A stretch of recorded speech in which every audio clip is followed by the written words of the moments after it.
a duk lokacin da ka ɗauri niyyar zuwa ƙasashen Laraba yin wani aiki, kada ka sa a zuciyarka ba fa wai ƙasar masoyanka za ka je ba.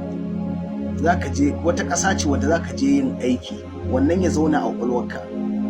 Kada ka tsammanin Balarabe yana son ka, bai son ka, bai buƙatar ka a gurinsa, kawai tsakaninka da shi aiki. In ba aiki baka da wani amfani.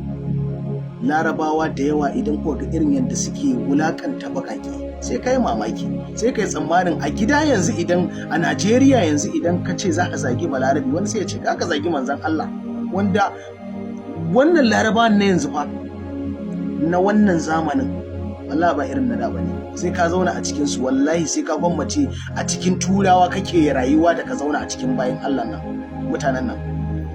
Wallahi akwai hikima babba da Ubangiji Subhanahu wata'ala ya turo manzon Allah ta cikin Larabawa. Da manzon Allah bai zo ta cikin Larabawa ba, wallahi zai yi wuya su musulunta mutanen nan. Ba fa su dauke ka wai baki a musu. Akwai wanda suke cewa wai dan me Allah ya maka a mazaunin ka na baki, me ka samu da zaka dinga damun kanka a zuwa sallah ko da yaushe cikin sallah. Ko wani aboki na yana sallah, ogan yana zuwa ya ce masa kun ga biri yana sallah. Biri kalb ko kirt shine biri. Kalb shine ba sallah kake ba, me kaza yace dan me zaka dinga damun ka kan sallah, me Allah ya maka.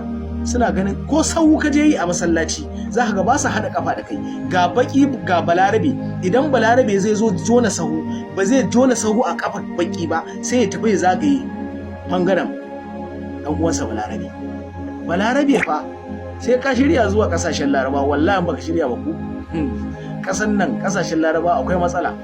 Kada ka sa a zuciyarka ka zo kasashen da aka ji daɗi.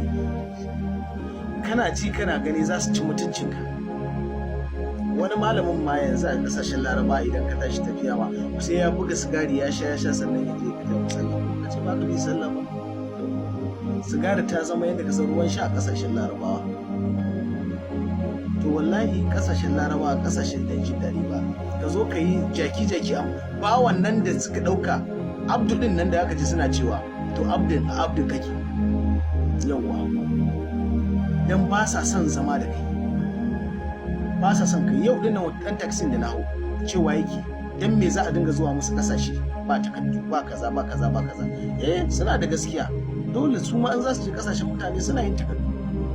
Amma me tun da ka riga ka zo, mu'amala ya zamanto cewa ta insaniya, ya zamanto cewa akwai alaka mai kyau tsakaninka da ni musulmi ne kai musulmi ne.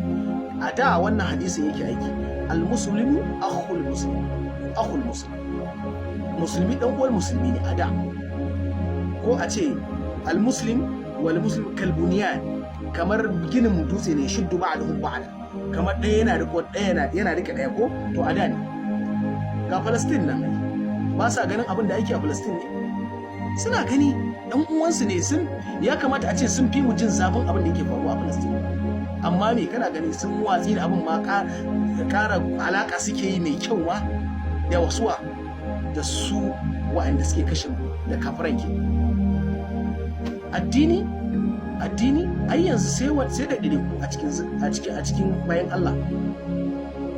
To kasashen Larabawa Balarabe bayan da ka san shi bane, ko za ka zo ka ji daɗi ko kaza a kana ji ƴaƴansa ma za su tofa maka yawo ko su zage ka su ce ma kal baka isa kai komai ba, ba kowa bane.